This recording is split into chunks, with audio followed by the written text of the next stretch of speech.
2024년이 밝아왔습니다. 오늘은 2일입니다. 존경하는 애청자 여러분, 그리고 늘 저를 기억해 주시는 여러 동료 여러분, 새해 복 많이 받으시고 모두 더 많은 건강을 관리해 주시기 바랍니다. 작년은 정말로 다사다난했습니다. 국제질서가 대변혁을 했어요. 소위 평화를 유지했다고 할 만큼 세계화 질서가 무너지면서 각국은 자원전쟁, 소위 공급망 긴장이라는 사태를 불러일으킵니다. 바꿔 말하면 지금부터 한 30년 동안 우리가 유지해왔던 소위 90년대부터 2020년까지 글로벌리제이션, 세계화 질서죠. 세계화 질서에는 국경이 거의 없어졌어요. 무역에서는 FTA가 성립되고 WTO 체제죠. 이런 체제에 의해서 불공정 거래를 할 수 없게 됐고, 쉽게 말하면은 자원, 기술, 노동, 금융 모두가 다 자유롭게 이동을 했습니다. 그 덕을 대한민국이 크게 본 나라 중에 하나입니다. 근데 그런 질서가 새로운 신냉전 질서라고는 구도로 바뀌면서 긴장이 되기 시작합니다. 바꿔 말하면 재작년에 일어났던 러시아 우크라이나 침공, 전쟁을 지금 오는 2월이면 3년째 접어들어요. 그 끝이 안 보여요. 두 지도자들, 푸틴이나 젤렌스키 끝까지 저항하고 싸우겠다는 겁니다. 작년 10월 7일에 일어났던 이스라엘과 하마스 전쟁. 이스라엘은 48년 5월 14일 독립전쟁을 통해서 5번의 중동전쟁을 치르고도 승리한 나라 아닙니까? 그리고 완벽할 만큼 평화를 정착시켰다고 큰소리 쳤어요. 왜? 아이언돔, 바꿔 말하면 요격 시스템이죠. 이 먼 800km가 넘는 거리를 완전하게 요격 시스템을 만들어 놓고 사회를 안정시킨 터위에 그 외교적 노력으로 이제는 소위 왕정 국가들이죠. 사우디아라비아, 아랍에미레이트 등 이런 나라들하고 외교 관계를 넓혀갑니다. 여기 바짝 긴장한 하마스가 기괴한 방법으로 아이언돔이 한 번에 요격할 수 있는 제한은 100개 내지 120개 정도일 거다. 그렇다면 일시에 5,000발의 로켓을 발사해서 이스라엘 공격에 들어가면서 무인기도 아니고 행글라이드를 타고 경운기를 몰고 가서 철조망을 뚫고 넘어갔어요. 스마트 경비 시스템을 만들어 놨죠. 장벽을 3개 놓쳐가지고 태평성대를 누리면서 노래잔치를 하고 있는 현장을 덮쳐가지고 1,400명을 사살하고 200명을 포로로 잡아갔어요. 이게 이스라엘 전쟁 사상 최고의 인명살상을 가져온 전쟁입니다. 지금 전쟁 석 달이 안 됐는데 하마스, 헤즈볼라 측은 2만 명 가까운 사망자가 났어요. 그리고 사상자까지 합치면 몇천 명이 될 겁니다. 모든 시설이 마비되어 버렸어요. 전 세계가 규탄하고 있어요. 인질도 빨리 풀어주고 먹을 물이라든지 전기라든지 병원 의료시설을 복원해달라고. 그래도 좀 방법이 없어요. 유엔도 아무 기능을 못해요. 지금 유엔 안전보장 이사회라는 게 어떤 결의를 해서 통과된 게 있습니까? 이런 판국에 우리 한반도가 불구경을 하고 있을 수는 없다, 그런 얘기예요. 다행히 그 러시아 우크라이나 전쟁이 보여준 관례는 크게 핵을 가진 러시아가 우크라이나를 공격했을 때 우크라이나는 전 세계 자유국가들에게, 바꿔 말하면 나토, 그의 미국과 동맹을 갖고 있는 나라들에게 무기를 구걸하고 있어요. 그러나 그 나라마다 사정이 있으니까 무기가 제대로 들어갑니까? 그러니까 러시아의 기습 공격을 당하고, 우수한 장비를 가지고 있는 러시아가 미사일을 동원해서 수백 발을 발사해도 방어 시스템이 없어요. 통신망이 완전히 마비됐어요. 그나마라도 스타링크라고는 테슬라를 만들었던 미국의 그 작가버그인가요? 그런 사람들이 기술을 통해서 통신망을 연결해줘서 겨우 전쟁을 하고 있는 거예요. 지금 이스라엘이 가자 지구를 침몰시켜가지고 아주 싹쓸이하다시피 뭐 심지어 병원, 지하 땅굴 다 찾아냈어요. 그래도 하마스 건재해요. 헤즈볼라 건재합니다. 옆에 이란, 시리아, 레바논 다 이집트까지 동맹을 맺어가지고 또 다른 세계대전이 일어날 확률이 높아요. 여기서 우리는 또 하나의 교훈을 얻는 거예요. 우리 남북관계라는 게 얼마나 지금 긴장되어 있습니까? 9.19 합의도 파기되고 어떤 장치도 없어요. 지난 31일 날 김정은이 큰소리 친 거 보세요. 당 중앙전원회의를 열고 4일간 회의를 하더니 거기서 대한민국이라는 국호를 점잖게 써요. 이제 남조선이라는 말은 동족의 기반 위에서 남조선을 그렸는데 북한이 조선인민민주주의공화국이니까 남쪽에 그런 나라라 그런 뜻이니까 같은 형제국가라 이게요. 통일론이 할 대상이 아니라는 거예요. 이제 전쟁 대상 국가라는 거예요. 적대 국가라는 거예요. 그 남조선을 합병하기 위한, 평정하기 위한, 남조선을 무력으로 침략하기 위한 수산을 강국에서 전원회 이후에 즉각 군사 최고위급 지도자 회의를 열었어요. 쉽게 말하면 참모회의죠. 거기서 지시했어요. 남조선을 공격할 만반의 준비를 갖춰라. 핵도 선제 타격할 수 있다 그랬어요.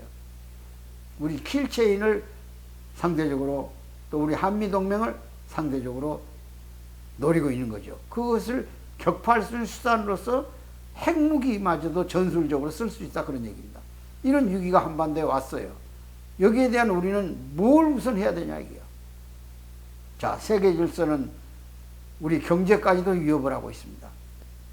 중국도 지금 우리에게 히토리부터 시작해서 흑연, 심지어 요소수까지 제한을 해버렸잖아요. 지금 미국은 반도체를 무기화하기 시작했잖아요. 세계 질서가 불편해요. 보통 불편한 게 아니에요.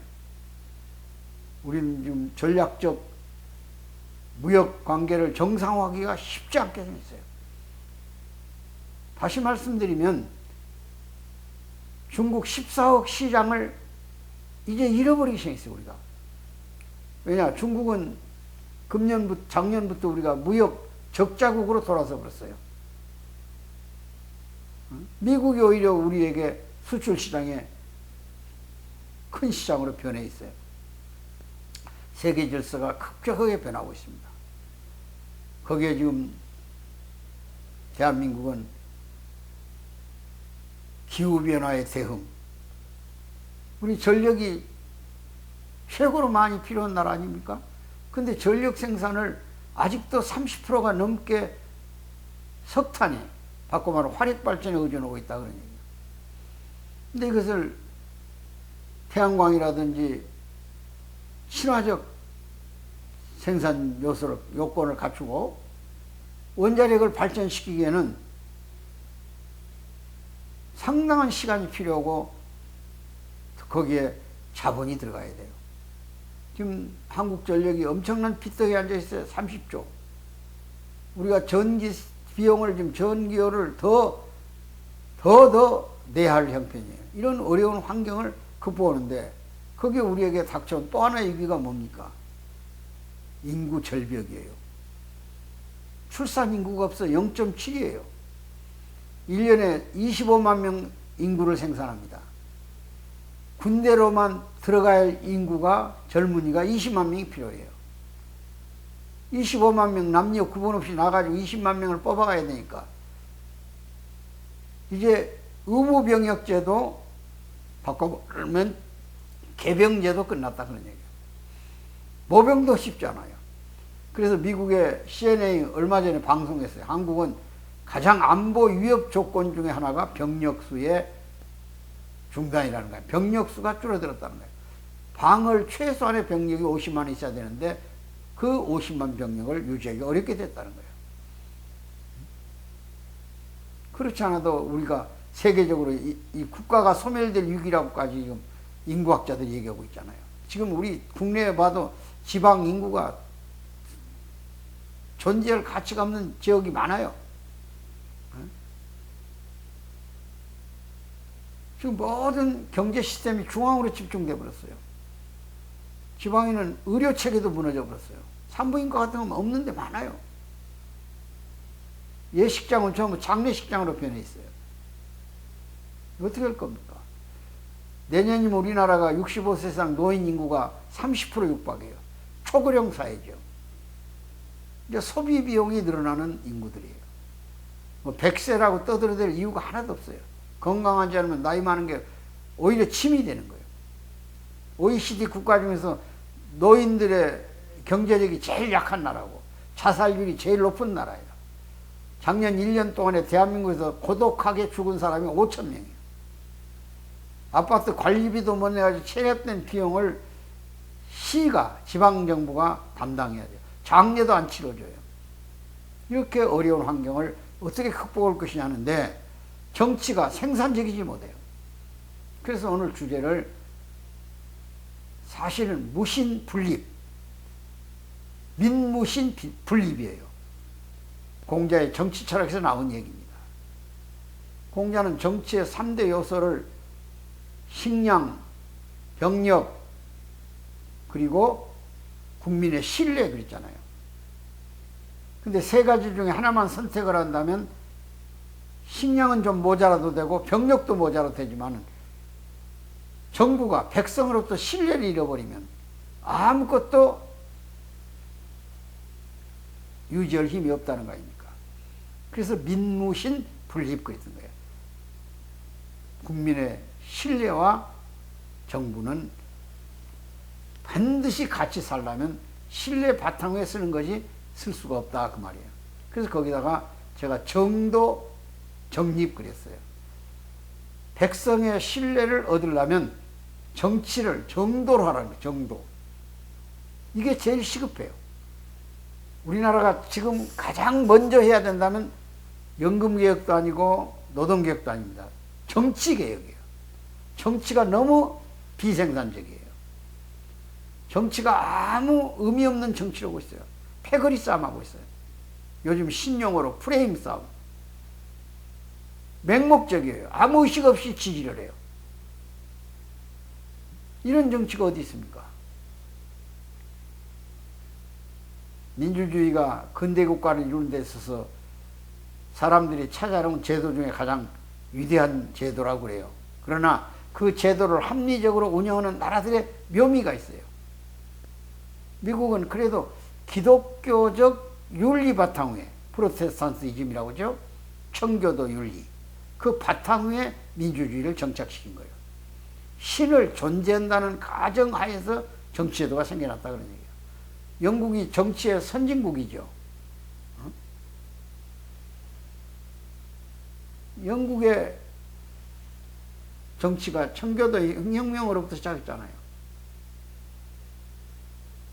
그러니까 영국이 마그나 카르타 조약을 통해서 의회주의를 선정했고, 프랑스의 존 루크라무는 정치학 철학자가 나와서 삼권 분립을 만들어내요. 그러니까 그 바탕을 해로해서 청교도 정신의 바탕은 1776년에 미국이 독립을 한 거예요. 그 정치가 민주주의 출발이에요. 거기에서 링컨 같은 위대한 지도자가 나와서 국민을 위한 정치를 외쳤던 거예요. 그리고 1778년에 일어난 프랑스의 혁명은 왕권을 민권으로 바꾸는 소위 시민혁명으로 민주주의의 바탕을 이루는 거예요. 이런 바탕에서 대한민국은 48년 재헌회를 열고 미국식 헌법을 가져다가 대한민국에 소위 민주주의를 만들어 놓은 거예요. 아무 의식으로 못 따라갔는데 그래도 민주주의 헌법을 만들어서 대한민국은 민주공화국이고 주권은 국민으로부터 나온다. 모든 주권은 왕권으로부터 나왔던 거 아닙니까? 수천 년을. 대대적인 혁명을 한 거예요. 그리고 국민이 빠르게 성장했어요. 그래서 대한민국을 세계에서 볼 때 뭐라고 합니까? 산업화, 민주화를 성공했다. 그리고 드디어 선진화까지 성공했다. 지금 선진국으로 세계가 인정해요. 근데 실제 내면에 들어가 보면 여러분 저 국회에서 선거를 하면 국회의원 선거를 하면 기호란 게 있어요. 기호 번호. 물론 대선도 그러지만 1번이 무조건 다수당이에요. 2번은 그 다음 야당이에요. 사실은 지금 대한민국 정부로 보면은 소수당이 정권을 잡고 있으니까 그렇다고 해서 기호 1번을 못 가지고 가요. 의회가 의석을 많이 가진 당이 1번이에요. 그 다음 당이 2번이에요.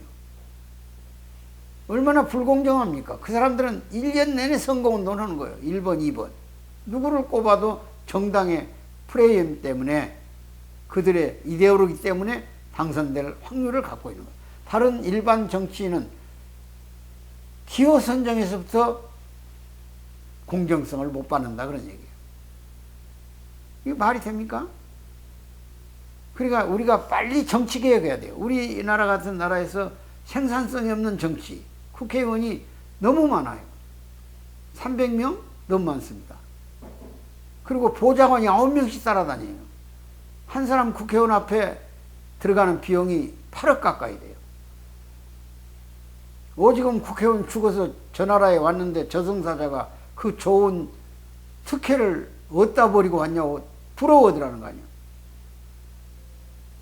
그러니까 저승사자한테 사정했다면 다시만 한번 살려 보내주면 감사덕적했다고 했더니 저승사자가 그 좋은 자를 내가 가야지 왜 당신이 가냐고. 당신은 저 나라로 가라고 그랬다는 거예요. 이렇게 비꼬았다는 거예요. 저는 늘 영국을 존경합니다. 영국이 물론 여러 형태의 부작용이 없었던 건 아니에요. 그 나라도. 수많은 전쟁을 통해서 왕권을 민권으로 바꾸는데 엄청난 피를 흘렸어요. 민주주의가 피를 먹고 산다고 그러잖아요. 그런데 그래도 영국의 정치가 신사정치예요. 상하 양원이 있습니다. 물론 하원은 세비를 받아요. 하원은 세비가 없어요. 그리고 그들은 선거 기간이 없어요. 내내 벽에다 포스터를 지정된 장소에 붙입니다. 제일 처음에 재산 공개를 해요. 그리고 얼마만큼 의회 생활 4년 동안에 쓸 것인가를 표시합니다. 쉽게 말하면 동산이 한 50억 있다. 부동산까지 합치면 100억이다. 100억 중에 10분의 10억을 4년 의회 정치 동안에 기증해서 이 지역이 필요로 한 연구소 설립에 가축연구소라든지 뭐 농업연구소라 이런 걸 생산해서 투자하겠다. 이렇게 발표를 시작합니다. 그 사람들은 낮에 의회 웬만하면 안 엽니다. 국가 비상사태 아니면. 밤에 열어요. 자전거 타고 와요. 무보스러운 사람들도. 그리고 보좌관이 한 팀에 단체로 한 서너 개 분과가 공동으로 가지고 있어요. 그리고 자기에게 보좌할 사람 3명이 따라붙어요. 자전거 타고 출발하니까. 그러니까 비용이 없어요. 자기 재산이 공개되어 있어요.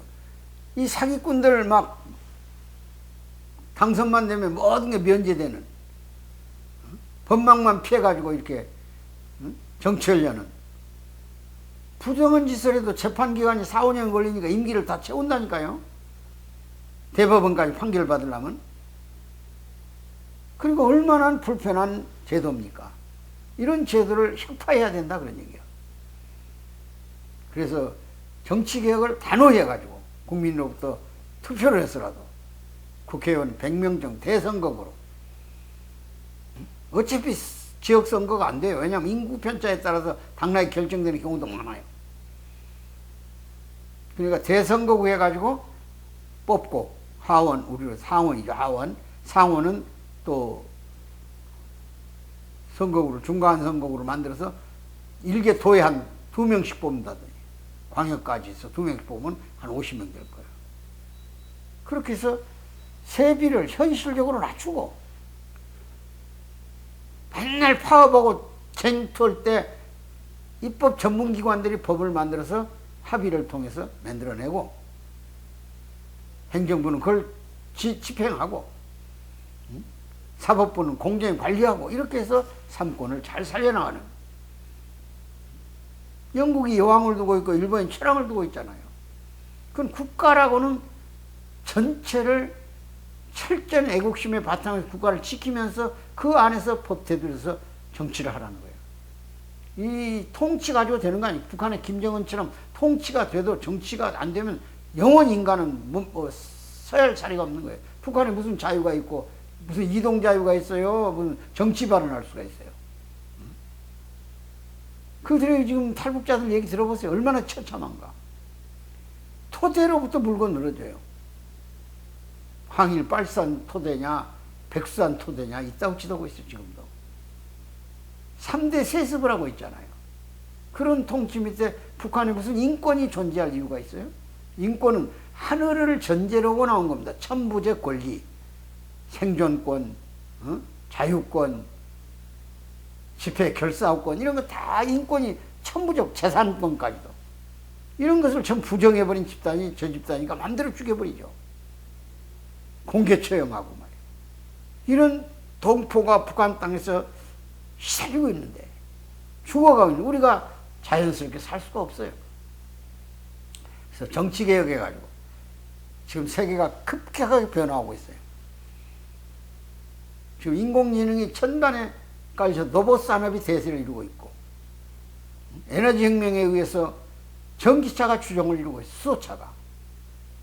급격한 4차 산업의 진행이 눈앞에 이미 다가와 버렸어요. 우리가 메타버스란 말을 쓰잖아요. 현실과 가상이 엉클어져 있다 그런 얘기예요. 지난날에 수직적 사고 가지고 안 됩니다. 대변혁을 해야 돼요. 체인지. 오직 체인지. 그것도 소위 속도가 빠르게. 느린 체인지가 아니에요. 1차, 2차, 3차 산업이 혁명과는 달라요. 4차 산업은.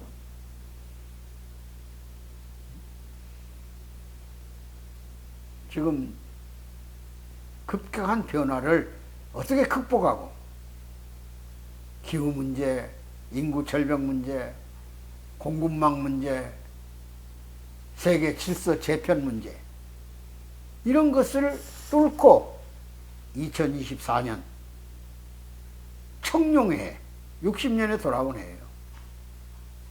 10간 중에서 갑을병 출발하잖아요. 그 첫 번째 갑하고 12개 12지 중에서 12개 동물 가운데서 현실적 동물 다 있어요. 소나 쥐나 다 있어요. 닭이나 개나. 근데 용은 가상의 동물이에요. 그 둘이 만났어. 여기서 새로운 전환을 요구하는 거예요. 우리가 산적한 난제를 뚫고 죽느냐 사느냐를 결정하는 중대한 사건 앞에 우리는 사회 변동 앞에 직면하고 국제사회 질서 앞에 직면하고 있는 거예요. 이런 사회를 우리가 정말로 미래 세계로, 통일 세계로, 세계 문명의 중심에 서는 세계로 한번 올라설 수 있는 기회를 만들어내는 슬기와 지혜가 정치개혁에서 있다는 뜻에서 오늘 춘추 전국시대에 가장 존경받는 인물로 지금까지 2500년 이상을 이끌어왔던 공자의 핵심 정치사상에서 무신물립, 정도, 정립이라고는 주제를 선택해 봤습니다. 그러니까 민심의 방향 따라 정치 변화를 빨리 하고 정치가 바로 쓰고 그리고 국민들에게 도덕적 인의예지를 제대로 가르쳐줘서 도덕교육, 군도, 정신전력, 종교도 대종교개혁, 백성이 지금 교회를 걱정하고 있잖아요. 이런 난맥을 극복할 수 있는 절대절명의 시기가 갑진년 새해라는 말씀을 드리면서 부디 모두 애청자들의 깊은 관심이 있기를 바랍니다. 대단히 감사합니다.